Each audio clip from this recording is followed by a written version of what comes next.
Dubai, a city long celebrated for its glittering skyline and promise of opportunity, is now a landscape of uncertainty for many of its migrant workers.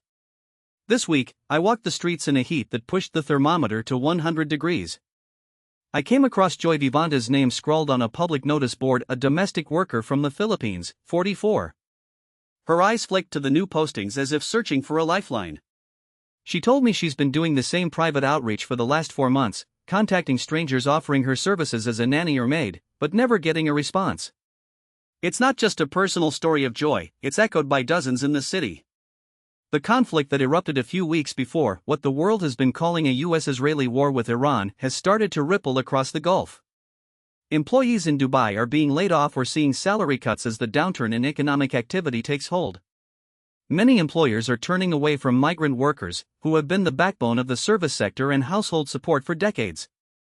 Just in March, a Russian family both hired and retained Joy, but abruptly left Dubai and never returned.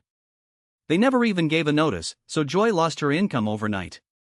The weight of that loss hit home for her. She's 44, and yet the very fact that she had a job in Dubai felt like a permanent escape route from her home country. The abrupt disappearance of that family's presence left a gap not just in payroll but in the network that migrant workers rely on to find new opportunities.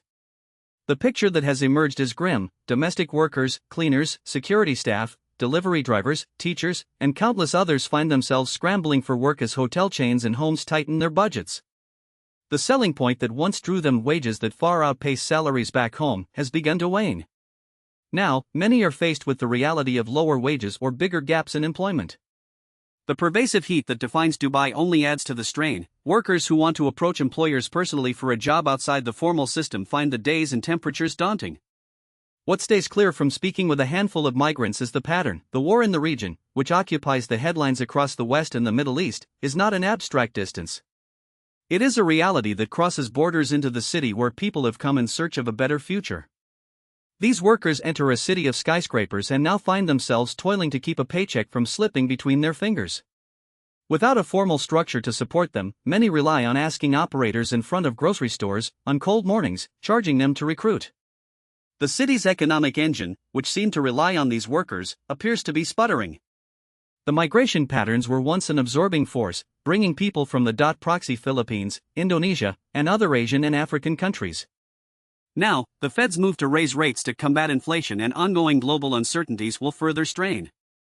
We're only starting to piece together the full extent of how this war's reach extends to economies like Dubai's, shown by stories like Joy's.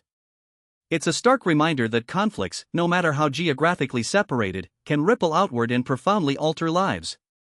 If you want to understand more about the wrestle of suppliers and migrant workers' lifetime, stay tuned. And while we're on the subject, keep in mind how we're supporting human rights and social justice writ by these journalists and reporters from the Times who cover these stories. Thank you for listening. That's all for now in the desert city where hope once flickered bright, with a subtle reminder, these workers are more than just numbers, they're families carrying their past and hope for the future. Until next time, take care of yourself and those around you in these times of change. Thanks for listening, and stay informed about the real stories happening around the world.